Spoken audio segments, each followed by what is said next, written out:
নমস্কার, দেখছেন talk to Bangla. আমি অভিষেক রয়েছে আপনাদের সাথে। এই মুহূর্তে যে খবর নিয়ে উপস্থিত হয়েছে, একজন হিরো তিনি রাজনীতিবিদ হলেন এবং আসলেন, দেখলেন, জয় করলেন, কিন্তু তারপরেও তার সামনে হার্ডেল প্রচুর ছিল। কিন্তু সেই হিরো এই মুহূর্তে একদম তার যে শেষ পরীক্ষাটা বলা যেতে পারে, অগ্নি পরীক্ষা ছিল বিধানসভার অভ্যন্তরে, নিজের সরকারকে প্রতিষ্ঠা করার অগ্নি পরীক্ষা, সেখানে রীতিমতন ছক্কা মারলেন এবং হিরোইক ভাবেই সম্পূর্ণ তিনি তার সরকার প্রতিষ্ঠা করলেন।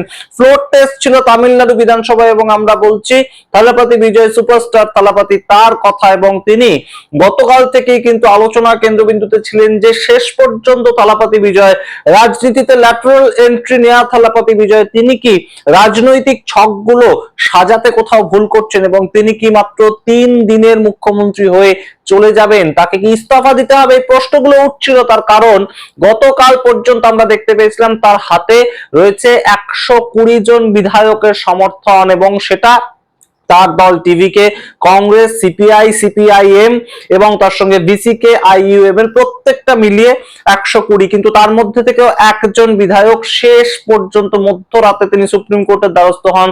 তাকে যেহেতু ভোট দিতে দেয়া হবে না মাদ্রাজ হাইকোর্ট থেকে, তেমন বলে দেওয়া হয়, তো সেই জায়গা থেকে একটা টেনশন ছিল এই যে থালাপতি বিজয় কি 3 দিনের মুখ্যমন্ত্রী হয়ে থেকে যাবেন, তিনি শেষ পর্যন্ত ফ্লোর টেস্টে পাস করতে পারবেন না। তাই থালাপতি বিজয় রীতিমতন অ্যাকশন নিয়েছিলেন। গতকাল রাত 11টা, রাত 12টার সময় তিনি এক একটা পার্টির দপ্তরে গিয়েছিলেন এবং সবচেয়ে ইন্টারেস্টিং বিষয়টা আজকে আমরা দেখতে পাই, ফ্লোর টেস্টে শুধুমাত্র পাশ করলেন থালাপতি বিজয়, তাই নয়, বিশাল সংখ্যা নিয়ে পাশ করলো তার সরকার এবং সম্পূর্ণ অন্যদিকে বিরোধীদের যে আসন সেটা সম্পূর্ণ ফাঁকা করে দিলেন থালাপতি বিজয়। সম্পূর্ণটা আপনাদের বিস্তারিত বলবো, তার আগে অবশ্যই টক টু বাংলা ইউটিউব চ্যানেলকে সাবস্ক্রাইব করুন, এই ভিডিও দেখুন শেষ অবধি স্কিপ না করে। আপনাদের জানাই এই মুহূর্তে থালাপতি বিজয় তিনি সমর্থন পেয়েছেন 120 নয়, সংখ্যাটা 144 জন এমএলএ সমর্থন পেয়েছেন।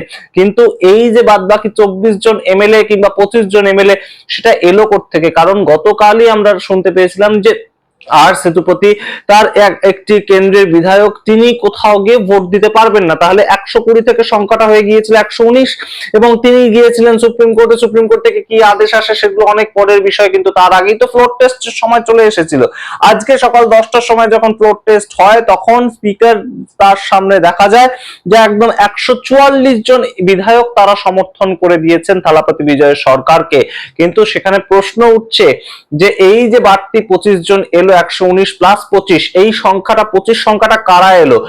থালাপতি বিজয় গতকালই গিয়েছিলেন এআইএডিএমকে, তাদের বেশ কিছু একদম দলের বিরুদ্ধে আচরণ করা বিধায়ক ছিলেন, তারা বলেছিলেন এআইএডিএমকে থালাপতি বিজয়ের সঙ্গে, টিভিকে দলের সঙ্গে জোটবদ্ধ অবস্থায় ডিএমকে এর বিরোধিতা করা উচিত, কারণ ডিএমকে এর বিরোধী আমরাও এবং থালাপতি বিজয় তারাও ডিএমকে এর বিরোধিতা করে সরকারে এসেছে, তাই আমাদের সরকারকে সমর্থন করা উচিত। এইভাবে একদম সরাসরি আমরা দেখতে পেয়েছিলাম যে পালানাস্বামী, যিনি এআইএডিএমকে এর একদম মুহূর্তে চেয়ারপারসন, তার বিরোধিতা করে 30 জন বিধায়ক কিন্তু সরাসরি সরে গিয়েছিল। আমরা এই নিয়ে আপনাদের খবরও দেখিয়েছি। তো সেই 30 জন বিধায়কের সঙ্গে থালাপতি বিজয় দেখা করতে গিয়েছিলেন কাল রাতে এবং দেখা করতে গিয়ে তিনি কিন্তু যে ম্যান্ডেটটা একদম নিয়ে এসেছেন নিজের দিকে, সেটা অভূতপূর্ব একটা চাল। এবং আপনাদের জানাই ডিএমকে তরফ থেকে 4 জন এবং বিজেপির তরফ থেকে যে একজন বিধায়ক জিতেছে সম্পূর্ণ বিধানসভায়, তারা অ্যাবস্টিন করে যান, তারা ভোটই দেবেন না, তারা জানিয়ে দেন।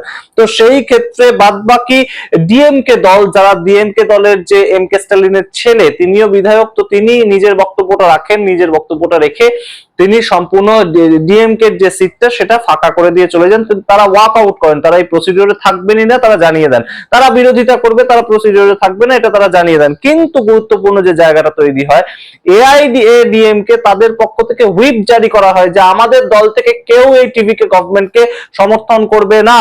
তো সেই ক্ষেত্রে এই মুহূর্তে কারা চুপি চুপি গিয়ে ভোটটা দিয়ে দিলেন? আপনারা জানেন যে একটা সিক্রেট ব্যালটের মাধ্যমেই ভোটটা হয় এবং সেই ক্ষেত্রে কারা ভোটটা দিয়ে দিলেন এখনো পর্যন্ত জানা যাচ্ছে না। অবশ্যই এআইএডিএমকে যাদের উদ্দেশ্যে অ্যাকশন নেবে, সেখান থেকে আমরা জানতে পারবো। কিন্তু পালানিস্বামী বসে থাকা অবস্থায় একদম তিনি বিধানসভা অভ্যন্তরে বসে ছিলেন, কিন্তু বসে থাকা অবস্থাতেও এই যে ভোটটা পড়লো টিভিকে সরকারের ওপর, তাতে কিন্তু অবশ্যই একটা জায়গা একদম নির্ধারিত হয়ে গেল যে টিভিকে নতুন দল হলেও টিভিকে খুব একটা কাঁচা খেলোয়াড় নন তিনি। বেশ খানিকটা রাজনীতিক গলিতে গুলিতে ঘুরে বেশ খানিকটা শিখে ফেলেছেন রাজনীতিটা। তা না হলে গতকাল যখন টিভিকে প্রধান থালাপতি বিজয় বিভিন্ন দলের কার্যকর্তাদের সঙ্গে দেখা করতে যাচ্ছিলেন, তাকে যারা সমর্থন করেছেন কংগ্রেসের কার্যালয়ে গিয়েছেন, সিপিআইএম এর কার্যালয়ে গিয়েছেন, সিপিআই এর কার্যালয়ে গিয়েছেন, আইইউএমএল তাদের কার্যালয়ে গিয়েছেন, এবং সবচেয়ে অবাক করে দিয়েছেন প্রায় রাত 10টার পর তিনি হঠাৎ চলে গিয়েছিলেন এই এআইএডিএমকে তাদের যে কার্যালয় নয়, তাদের যে 30 জন বিধায়ক আলাদাভাবে ছিল তাদের সঙ্গে দেখা করতে। তো তাদের মধ্যে থেকেই কিন্তু সরাসরি 25টা ভোট তিনি পেয়েছেন, তেমন এই মুহূর্তে কিন্তু একটা ধারণা করা যায়। তার কারণ ইতিমধ্যে সম্পূর্ণ বিপক্ষে যে ভোটটা পড়েছে এই সরকারের বিরোধিতা করে মাত্র 22 জন বিধায়ক ভোট দিয়েছেন, সেটা এআইএডিএমকে এবং ডিএমকে সব মিলিয়ে ভোট দিয়েছেন, এবং আরো কিছু ছোট ছোট প্রার্থীরা আছেন, এমএলএ রয়েছেন, তাদের পক্ষ থেকেও বিরোধিতা করা হয়েছে। কিন্তু মাত্র 22টা ভোট পড়েছে যে সরকারের বিরুদ্ধে।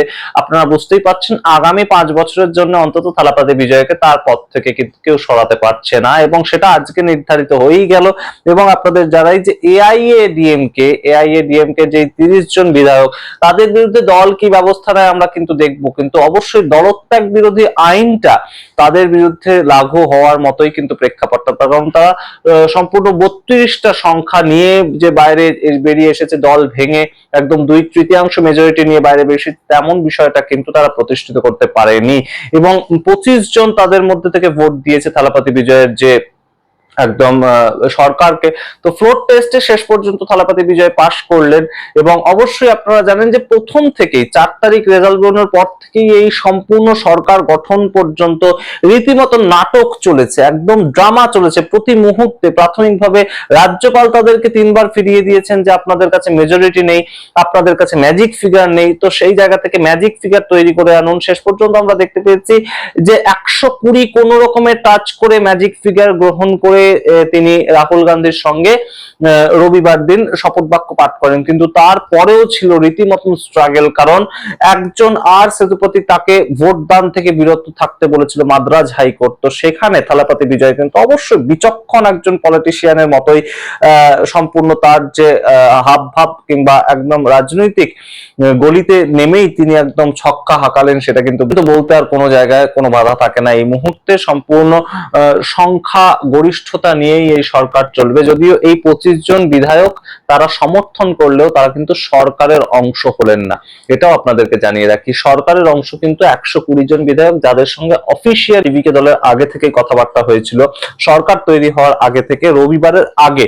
তো এই 25 জন তারা সমর্থন করেছেন। এখন তাদেরকে সম্পূর্ণ দলে নেন কিনা থালাপতি বিজয়, কারণ এআইএডিএমকে তে থাকবেন অথচ পালানিস্বামীর কথা শুনবেন না, তাহলে সেই ক্ষেত্রে তো সেটা হতে পারে না। তো সেই জায়গা থেকে তাদেরকে দল ছেড়ে এসে টিভিকে তে যুক্ত হয়ে সরকারের অংশ হতে হবে। সেটা পরবর্তীতে হয় কিনা আপনাদের অবশ্যই জানাতে থাকবো। আপনারা সামগ্রিক রিপোর্টের ভিত্তিতে কি মনে করেন অবশ্যই কমেন্ট বক্সে কমেন্ট করুন, এবং অবশ্যই আমাদের কোনো কন্টেন্ট ভালো লাগলে আপনারা আর্থিক সাহায্য করতে পারেন থ্যাঙ্কস বাটন ক্লিক করে, এবং আমাদের বিভিন্ন মেম্বারশিপ আছে, মেম্বারশিপ গুলো জয়েন করে আপনারা অবশ্যই আমাদের চ্যানেলকে আর্থিক সাহায্য করতে পারেন। ধন্যবাদ।